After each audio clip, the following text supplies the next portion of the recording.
Hai Sobat BKKBN Bali, kembali lagi di BKKBN Bali Podcast, We Talk, We Learn. Oke, pada episode kali ini, BKKBN Bali Podcast kali ini spesial dalam rangka Hari AIDS Sedunia 2021, 1 Desember 2021 yang mengusung tema Merangkul Bersama Stop Stigma ODA. Oke, pada episode kali ini kita kedatangan tamu narasumber yang sangat kece banget, Kak Dede Suhendra.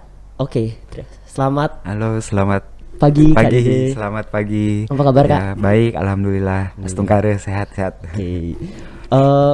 Apa aja nih kesibukannya selama pandemi Kak? Kesibukannya sama seperti pada hari-hari biasanya. Tetap bekerja, tetap mendampingi teman-teman yang sama juga. Oke. Tadi Yuki udah memperkenalkan kakak nih. Ya. Coba sekarang kakak memperkenalkan diri kepada sobat BKKBN Bali Podcast Oke, yang menonton. Halo, sahabat BKKBN. BKKBN.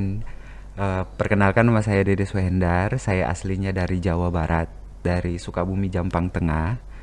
Saya di Bali sudah mau 5 tahun, 5 tahunan di Bali. Dan pekerjaannya sehari-hari mendampingi teman-teman yang positif. Oh, oke. Kak Dede ini Oda.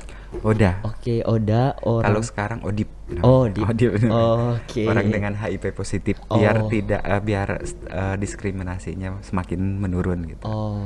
Makanya dirubah namanya jadi Odip. Orang dengan HIV positif gitu. Oke. Ya. Sebelumnya Yuki mau nanya-nanya nih Kak, sehubung dengan Hari AIDS Sedunia nih Kak. Boleh diceritakan bagaimana awal kakak bisa terkena HIV AIDS ini Kak? Dulu kan saya menikah, saya punya anak. Nah, dulu tuh pekerjaan saya tuh di Jakarta tuh tidak menentu.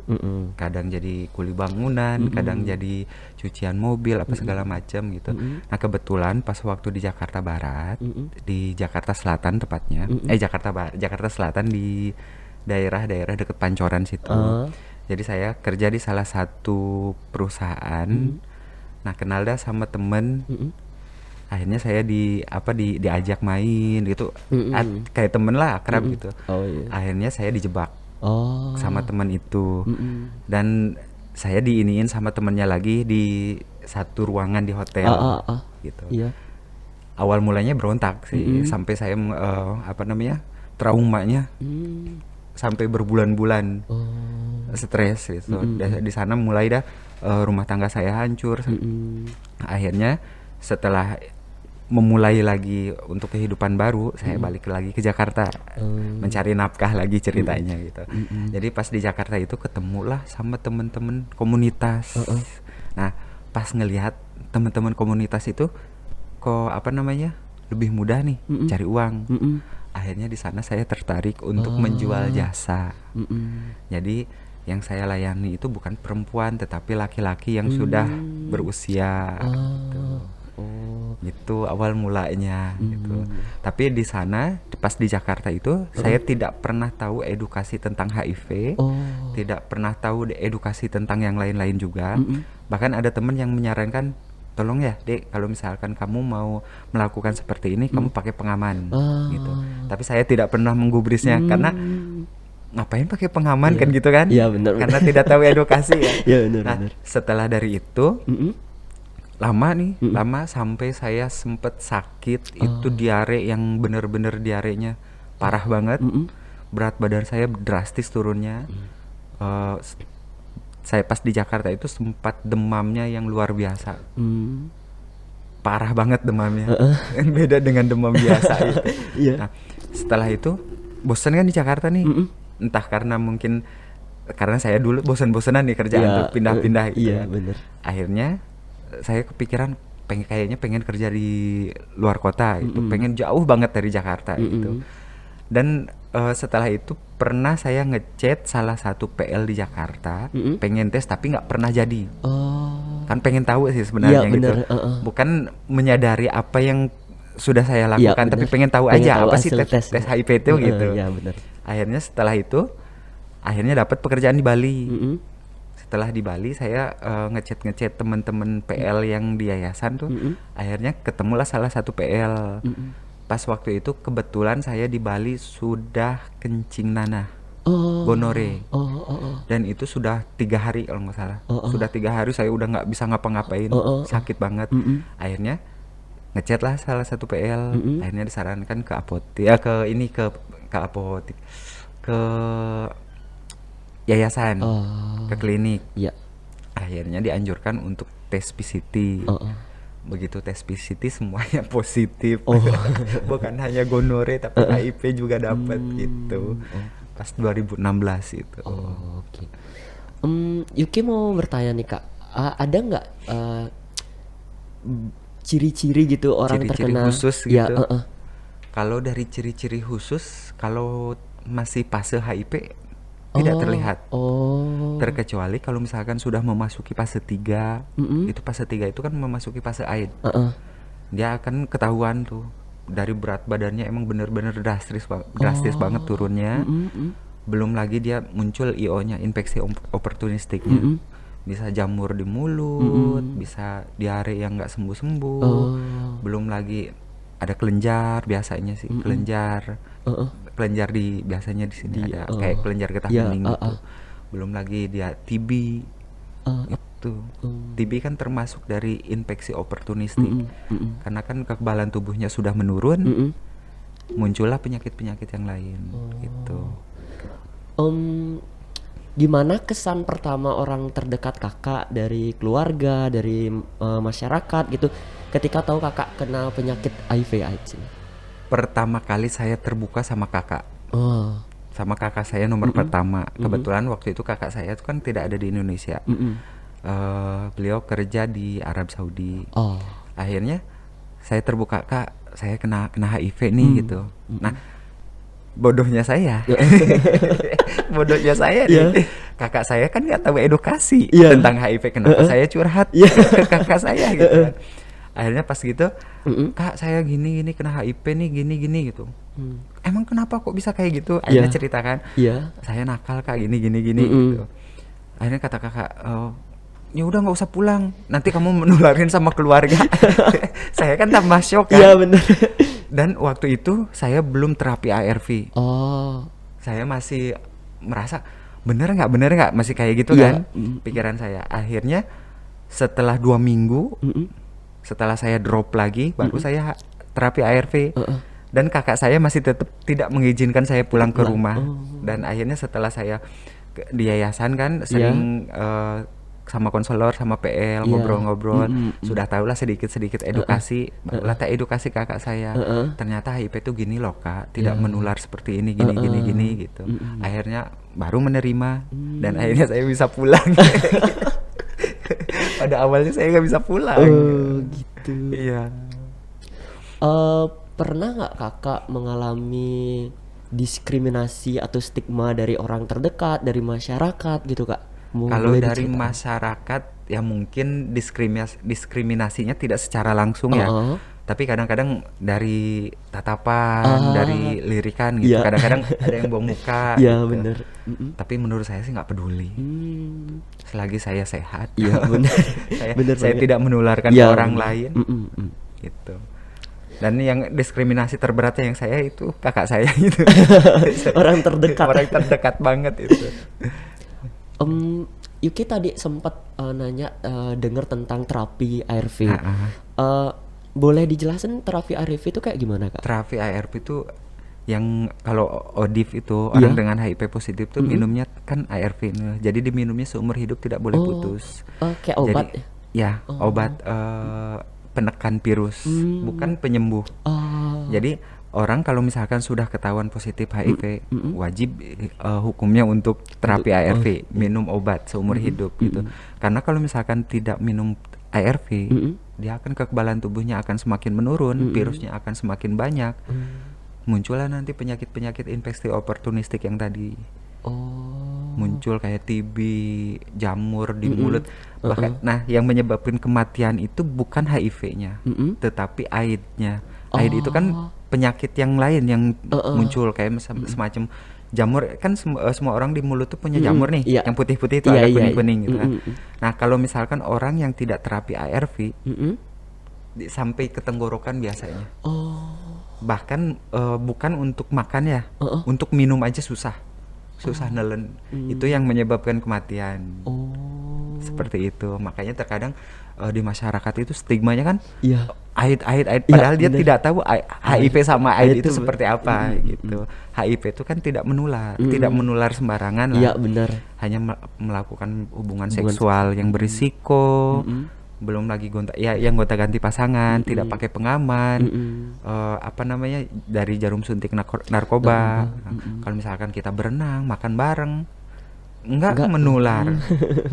Aku sering kok sama teman-teman, bahkan sama teman-teman di kantor yang negatif ya, Iya. makan bareng satu piring, minum satu gelas bersama, enggak menular. Nah justru yang ditakutkan itu bukan HIV-nya, tetapi penyakit yang lain seperti sifilis, seperti hepatitis yang lain gitu. Hepatitis kan ada yang menular lewat makanan. Kalau apa namanya, kayak herpes, sifilis itu bahaya. Oke. Gimana cara kakak untuk bangkit dari diskriminasi atau stigma yang udah pernah kakak alamin, kak? Kalau saya prinsipnya sih, selama saya tidak merugikan orang lain, kenapa saya harus malu? Kenapa saya harus ini ya? Walaupun orang itu ngegunjing atau segala macam, misalnya kayak, ih kok kamu kena HIV? Bahasa kasarnya Iya. bodoh amat, toh saya tidak merugikan dia, yang ngejalanin saya, Bener. gitu kan. Kalau apa namanya, saya selalu gini sama diri saya tidak mau ngelihat teman-teman yang sesama yang positif itu tidak ingin ngedrop berlama-lama. Ayo bangkit gitu. Makanya saya memotivasi diri sendiri sebelum memotivasi teman-teman yang sama gitu kan. Kalau misalkan orang lain berpandangan orang HIV itu nggak bisa ngapa-ngapain, salah. Iya. Orang HIV itu bahkan masih bisa berkarya, masih bisa seperti pada orang umumnya kok. Gitu. Oke, kak. Yuki mau bertanya lagi nih, kak. Boleh. Apa sih yang membuat kakak sekarang itu untuk berani show up depan publik tentang diri kakak, tentang penyakit kakak gitu? Karena di masyarakat Indonesia ya, Indonesia itu belum sepenuhnya mengerti edukasi tentang HIV. Makanya terjadilah diskriminasi di masyarakat itu. Coba kalau misalkan mereka sudah mengerti, sudah paham HIV itu seperti apa, tidak akan ada stigma dan diskriminasi. Bener. Dan apa namanya, penularannya kan tidak Iya. tidak semudah. Iya, bener. Tidak semudah yang dibayangkan Iya. gitu. Cuman ya perlu diwaspadai gitu. Nah, kenapa aku sering show up nih, khususnya di daerah Bali ya. Iya, bener. Kenapa sering show up? Teman-teman yang positif semakin banyak. Walaupun sekarang di masa pandemi. Iya. Yang positif semakin banyak. Perilaku seksualnya masih. Iya, bener. Ya walaupun misalkan di masa pandemi sekarang nih dia tidak melakukan itu, tapi kan sebelum pandemi iya, mungkin bener. gitu. Makanya ayolah pada sadar dong masyarakat gitu. Kan banyak nih ya, ada yang apalagi anak-anak muda, Ya, bener, remaja. anak-anak remaja kan ininya nafsunya lagi pada besar-besar gitu kan. Iya, pengen iya. mencoba hal-hal yang baru gitu. Di sana ayo dong di ini apa namanya, aduh saya apa namanya lupa tuh, diiniin kesehatannya disadarin.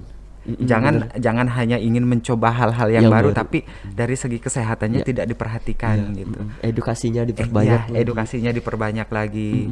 Kalau bisa janganlah mencari-cari hal yang baru gitu loh. Bener. Di ini dulu, dipelajari dulu, dipahami dulu apa resiko ke depannya gitu. Dikendalikan dulu. Iya. Mohon maaf belepotan. Santai aja, Kak. Oke.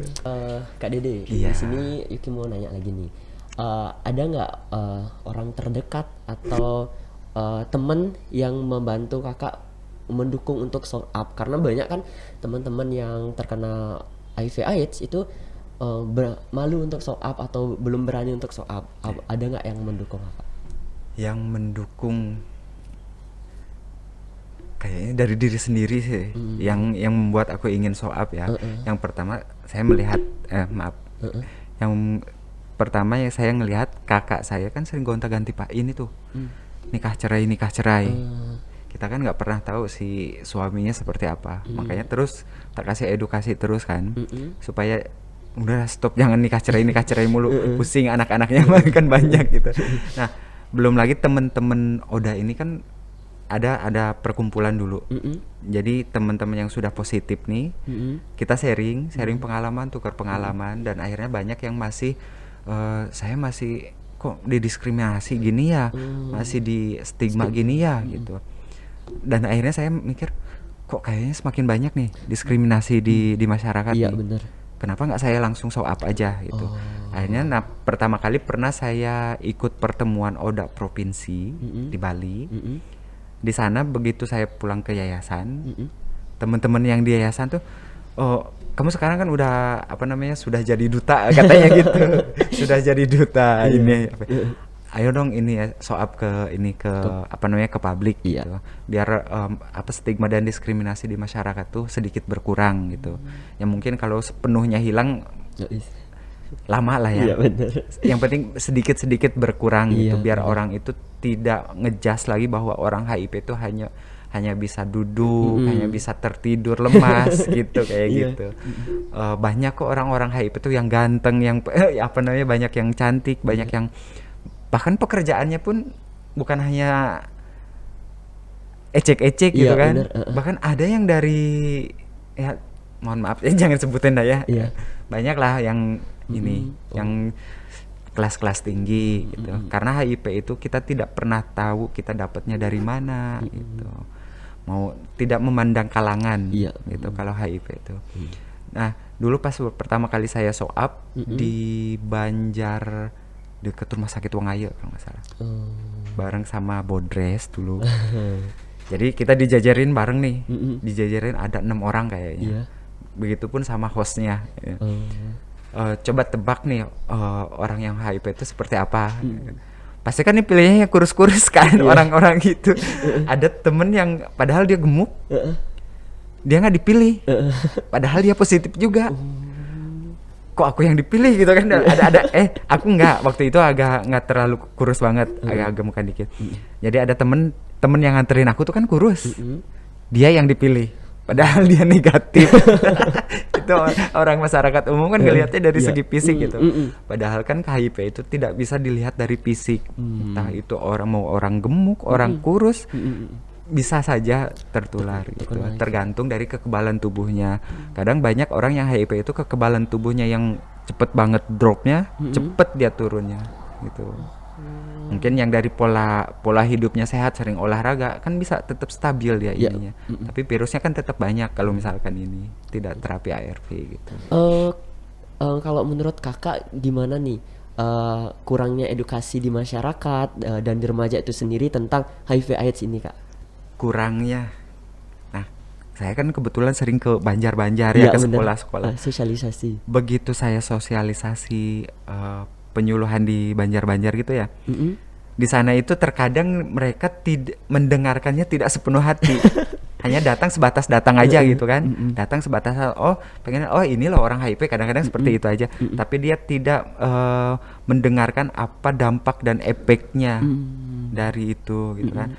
Kalau misalkan dia memahami, pasti dia akan menjalankan kan. Apa yang disampaikan teman-teman penyuluh gitu.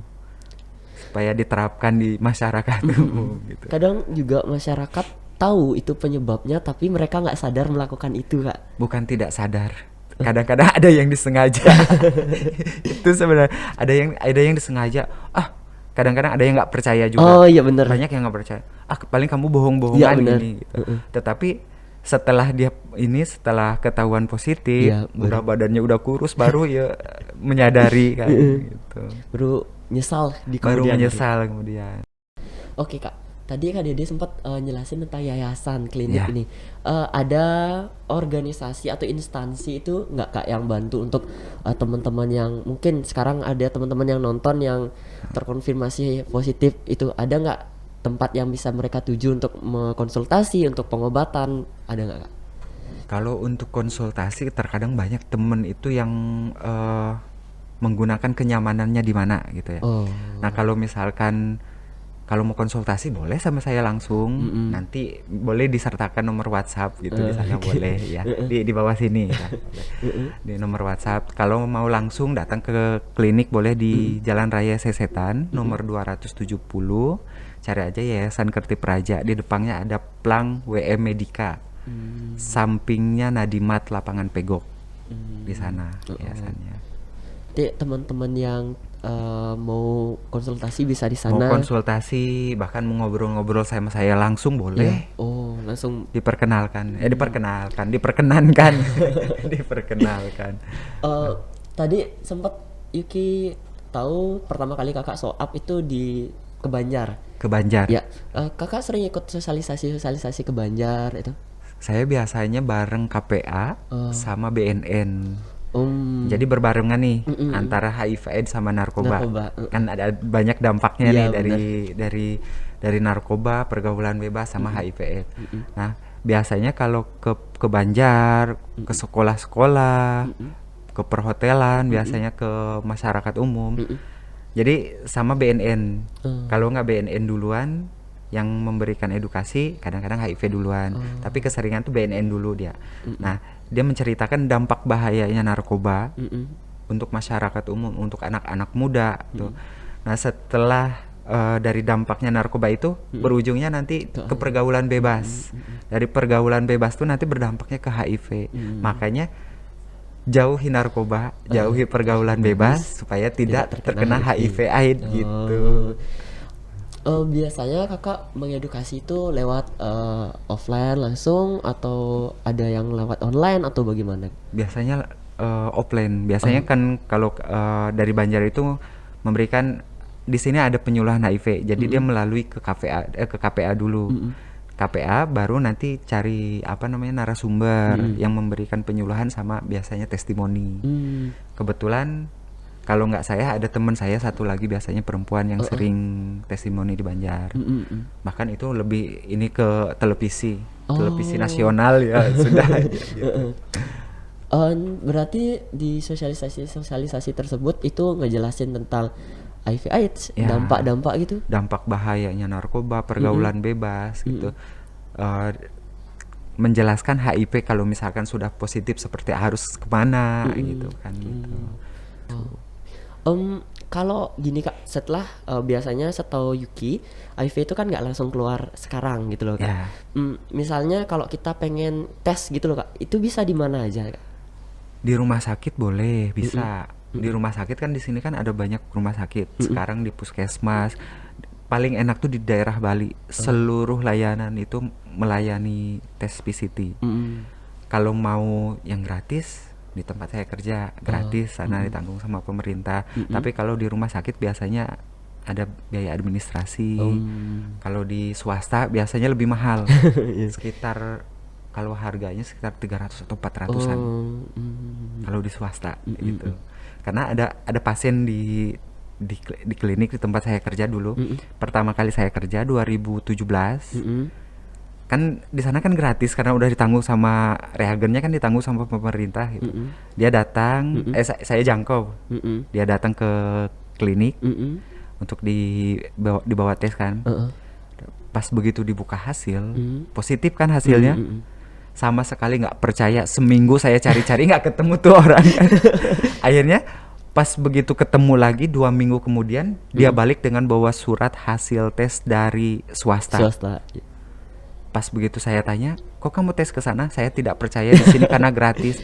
Lah kenapa sekarang balik lagi ke sini? Sama hasilnya gitu. Saya kan akhirnya ketawa kan. Saya tanya balik, di sana harganya berapa? Sekitar 300-an. Oh, kenapa nggak lanjut di sana terapinya gitu? Di sana nggak ada, malah dianjurkan ke klinik gitu. Jadi kalau di layanan gratis sih. Tapi kalau di sana lebih khusus ke LSL. Sama ke WPS karena ada penjangkaunya. Tapi kalau untuk masyarakat umum boleh kok. Yang penting dia merasa berisiko gitu. Tapi kalau tidak berisiko ngapain gitu kan gitu. Tapi kalau misalkan merasa berisiko dan sering mungkin gonta-ganti pasangan, pernah sama pasangan lain boleh datang. Oke. Gitu. Gimana alur untuk pengobatan dari teman-teman yang gini? Kan kita pertama tes ini Kak, Iya. terkonfirmasi kena HIV/AIDS, itu langsung dibawa ke rehabilitatif atau gimana? Tidak, kalau misalkan di klinik, Mm-mm. jadi kalau misalkan hari ini positif, Iya.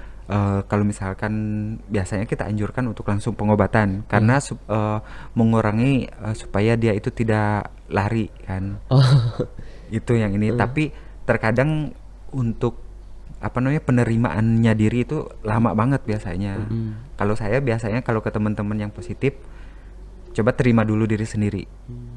Kalau mau terapinya sukses, terima dulu diri dengan keadaan positif gitu. Nanti kalau misalkan kita sudah menerima diri, otomatis terapi ARV-nya tidak akan putus di tengah jalan. Karena banyak yang pemaksaan seperti ini. Kan misalkan sudah positif. Ayo pengobatan hari ini gitu kan. Kita kan ada bahasa ininya biar tidak lolos disuruh pengobatan sekarang gitu.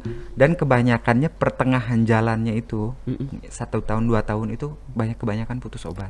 Oh. Karena merasa dirinya saya sudah sehat loh. Oh iya benar. Saya nggak perlu minum obat lagi, padahal salah. Walaupun misalkan sudah tes spiralut, virusnya sudah tidak terdeteksi, itu tuh harus tetap wajib diminum vitaminnya karena virusnya tidak mati, hanya dibuat pingsan saja. Gitu. Padahal walaupun tidak terdeteksi ya sama mesin itu, padahal virusnya tetap ada di dalam tubuh, tidak hilang. Gitu. Berarti nanti kita mengkonsumsi ARV-nya ini untuk seumur hidup. Gitu? Seumur hidup. Tidak boleh putus. Iya. Nah, kalau kemarin itu saya pernah lihat di sosial media, ada vaksin untuk orang negatif. Tapi sekarang masih dalam pengembangan. Selain kalau sekarang kan banyak nih, ada PrEP, ada vaksin untuk orang negatif. Belum lagi nanti double pengamannya pakai pengaman yang itu, pakai sarung tangan, pakai sarung tangan gitu. Biar lebih menjaga teman-teman yang negatif, biar tidak banyak lagi yang positif ke depannya gitu. Sekarang kan selama masa pandemi nih Kak, sosialisasi ke Banjar itu pasti kan dibatasi Kak. Bukan dibatasi lagi, sudah jarang. Ya benar juga, Sudah benar jarang. sih. Apalagi berkumpul di tempat ramai juga belum diperbolehkan. Belum diperbolehkan. Ada nggak edukasi secara online yang Kakak lakuin sekarang? Kalau online biasanya melalui sosial media, kadang pada Facebook, kadang Instagram gitu kan. Tapi kebanyakan biasanya lewat WhatsApp. Ada aja orang yang bukan nge-save, jadi dia lewat teman ke teman, saya pengen konsultasi nih sama orang yang sudah HIV positif, gimana ya gitu. Biasanya diberikan nomor WhatsApp saya gitu. Nanti komunikasi di WhatsApp, lewat telepon gitu. Seperti itu. Kalau misalkan online lewat kayak yang lain nggak ada. Ya. Selama di klinik tersebut Kakak selain mengedukasi sosialisasi itu ngapain lagi Kak? Ngedampingi teman-teman yang positif. Jadi dari dia tes kan sama konselor nih. Jadi kalau misalkan hasilnya sudah positif, baru saya yang ngedampingi. Harus kemana aja alurnya supaya dia mendapatkan terapi mendapatkan ARV. Jadi pertama kan kita harus tes lab dulu. Harus tes dulu fungsi hati, fungsi ginjalnya, karena kan obat ini ada jangka panjangnya. Jadi kita harus periksa dulu SGOT, SGPT-nya, fungsi ginjalnya bagus nggak gitu. Kalau misalkan itu kan kita cari alternatif lain untuk obat yang jenis lain, bukan herbal ya, tapi ARV yang jenis yang lain gitu. Jadi kita pilihkan lagi gitu. Kan ada yang kadang-kadang orang fungsi hatinya jelek. Kita carikan obat yang dia tidak berdampak ke fungsi hatinya gitu. Jadi yang pertama tuh harus cek lab dulu, baru akan diberikan terapi ARV. Nah, setelah diberikan ARV, kita pantau nih. Yang dari dia pertama kali HIV itu kita pantau setiap hari. Bener nggak diminum obatnya? Itu ya harus memastikan tuh kadang-kadang karena kita mau datang ke rumahnya susah, paling lewat sosial media biasanya, lewat WhatsApp, sambil curhat gitu kan. Gimana nih hari ini, udah diminum belum nih? Kayaknya udah waktunya nih, gitu kan biasanya gitu. Kalau misalkan nggak gitu, tak telepon langsung. Kalau misalkan orangnya pengen ditelepon, tetapi kebanyakan jangan telepon saya ya. WhatsApp aja gitu. Karena nanti takut ketahuan gitu. Kalau WhatsApp kan mungkin bisa langsung dihapus Iya. gitu. Selama mendampingi teman-teman yang terkena HIV/AIDS nih Kak, ada nggak pengalaman menarik yang Kakak rasakan? Pengalaman menariknya banyak. Ada yang salah satunya ya, saya ngedampingi pasangan umum. Itu sangat susah saya masuknya untuk memberikan edukasinya. Pernah ada salah satu, jadi yang si suaminya positif. Ternyata si suaminya ini LSL juga. Dia biseksual. Dia sama cewek bisa, sama cowok bisa. Tes di yayasan, dia positif. Akhirnya bingung nih. Dia tuh gimana ya saya menceritakan sama istrinya. Akhirnya kita memberikan edukasi, sebaiknya terbuka, jaga pasangan supaya pasangan pun tidak positif kan gitu. Akhirnya dia kita suruh terbuka kan, dia tidak terbuka di rumahnya, malah dibawa ke klinik. Akhirnya dites, dipaksa istrinya. Akhirnya kan sudah dibuka nih hasilnya, negatif istrinya. Iya. Dia bingung nih, gimana ya saya. Berantem di situ sampai teriak bener-bener. si ceweknya nggak terima gitu bahwa dia itu bermain sama cowok. Dia positifnya dari hasil bermain sama cowok gitu. Kalau dia mungkin selingkuh sama cewek, wajar lah katanya gitu ya. Tapi ini selingkuh sama cowok gitu. Tapi kan saya bilang dia tidak membuat hamil kan gitu kan. Tapi kan ini dampaknya gitu. Nah di sana mulai saya yang jadi pengalamannya ini saya harus ngeiniin supaya dia patuh terapi ARV-nya. Yang satu lagi menenangkan pasangannya. Jadi otak saya bercabang di situ. Salah satu harus terapinya harus benar-benar patuh supaya si istri dan anaknya ini tidak tertular lagi gitu. Karena kan kalau misalkan saya tidak pegang dia, tidak apa namanya penerimaan dirinya, takutnya dia membalas dendam ke orang-orang yang ke teman-teman komunitas yang lain.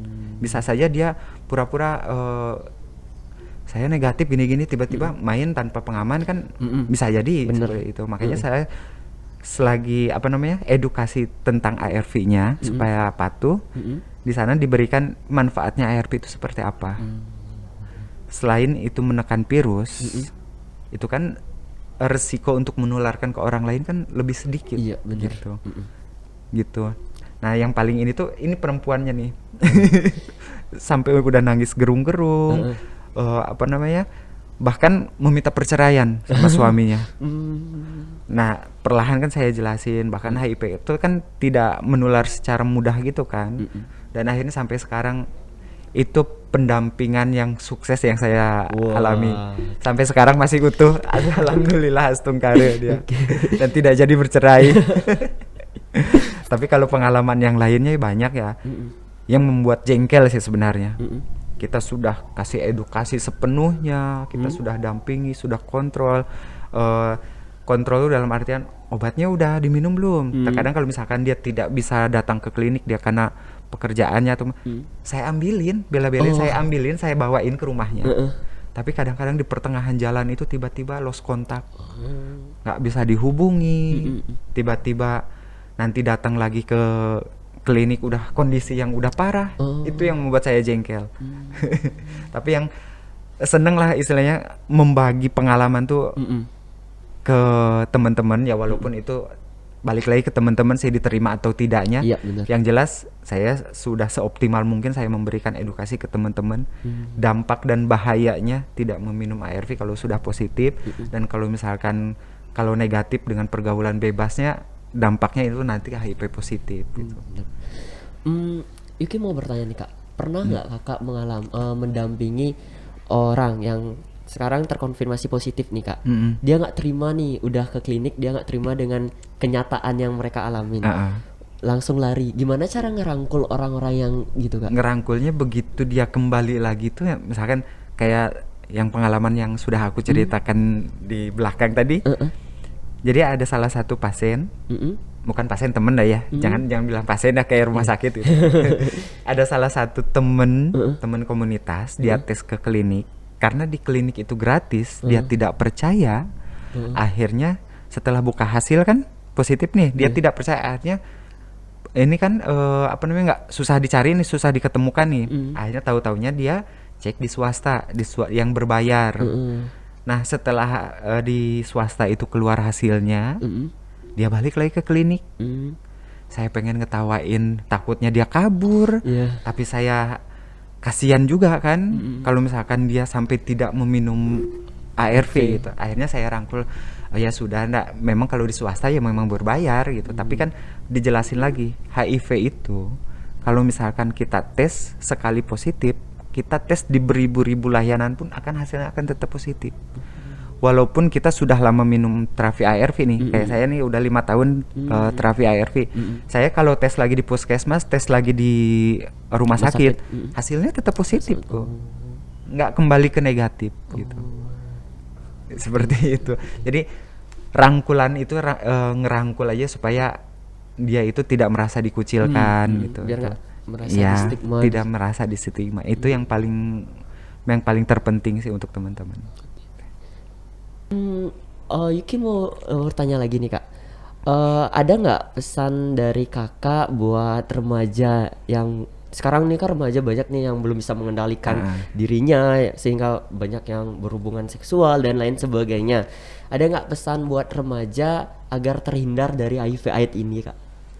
Terhindar dari HIV/AIDS ya untuk anak-anak remaja. Kayak aku dulu Dulu aku nggak bisa dikendalikan sama sekali ya, paling agresif sama sekali. Pokoknya yang mana tak sosor. Gitu.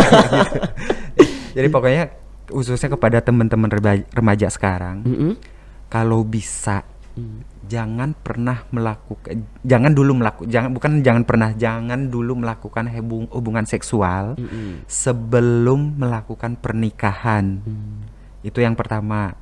Yang keduanya jauhi narkoba, jauhkan pergaulan bebas. Sekarang carilah prestasi yang ini, yang bagus. Jangan melakukan hal-hal yang tidak baik. yang tidak baik. Sebenarnya itu hanya nafsu aja. Benar gitu. banget. Cobalah nafsunya dialihkan ke hal-hal yang positif. Mungkin itu bisa berkreasi lewat seni, lewat ya pendidikan kan, istilahnya bisa lebih bermanfaat ke depannya ketimbang kita ngeiniin nafsu sementara, tapi ke depannya kalau misalkan sudah positif tidak bisa dibayangkan gitu. Karena penyesalan itu seumur hidup. Saya membawa penyesalan itu seumur hidup gitu. Jadi pertama kali dulu ini itu saya layanin gitu. Begitu sudah positif drop rasanya. Bahkan setelah pas positif tuh saya berpikiran, wah besok saya mati nih. Saya mati. Dan bukan hanya saya aja. Yang kesini pun teman-teman yang sama yang positif tuh pikirannya sama. Saya mati, padahal kematian itu bukan milik kita. Milik Tuhan kan. Kalau umur itu kan kapan Tuhan mau ngambil, terserah beliau kan gitu. Nah untungnya saya ngeinin diri sendiri, kok saya bodoh sekali ya, pikirannya kok mati-mati terus gitu. Kenapa saya nggak buat diri saya lebih berguna untuk orang banyak gitu. Ya kalau misalkan saya sehat, saya terapi ARV, saya bisa berguna untuk teman-teman yang sama gitu, dan saya bisa memberikan edukasi ke teman-teman yang lain. Jangan lakukan yang seperti yang saya lakukan dulu gitu, kayak gitu. Oke Kak, terakhir nih Kak. Boleh. Kok udah terakhir aja? Kayaknya semua udah dibahas sama Kakak nih. Dan banyak juga informasi yang Yuki baru ketahui tentang AIDS dan HIV Kak. Terakhir di Hari AIDS Sedunia, ada nggak harapan Kakak gitu sebagai gini? Harapan untuk orang HIV seperti saya ya? Iya. Harapannya kalau ada sih, pengen ada obat yang menyembuhkan. Tapi kayaknya belum ada gitu. Harapan semua ODIP itu pengen ada obat untuk sembuh, untuk virusnya hilang. Tetapi kan selama ini belum ada. Jadi harapannya tetap sehat aja, agar saya bisa lebih bermanfaat bagi masyarakat banyak. Gitu. Gitu aja. Harapannya semoga kasus HIV/AIDS menurun, semakin menurun, tidak semakin banyak. Karena sekarang masa pandemi COVID juga tetap banyak. Itu yang membuat saya sedih. Kasus HIV menurun, stigma juga nggak ada di masyarakat. dan semua bisa kembali normal lagi Kak ya. Betul. Oke. Itu yang harapan yang luar biasanya itu bener. Oke, sobat BKKBN Bali, demikian podcast BKKBN Bali episode kali ini khusus untuk perayaan Hari AIDS Sedunia 2021 1 Desember dengan tema Rangkul Bersama Stop Stigma ODA. Terima kasih banyak kepada Kak Dede sebagai narasumber. Kita tutup sekarang dengan salam genre dan berencana itu keren. Gimana salam genrenya? Gini Kak. Gini. Ya. 3-0 nih. Ya benar 3-0. 3-0. Salam genre, salam. Salam genre, salam. Berencana itu keren. Oke. Sarangnya. Oke. Ya, sarangnya. Oke Kak, kita mulai. Oke, siap. Salam genre. Salam genre. Salam. Berencana itu keren. Keren. Om Santi Om. Om. Asik Kak.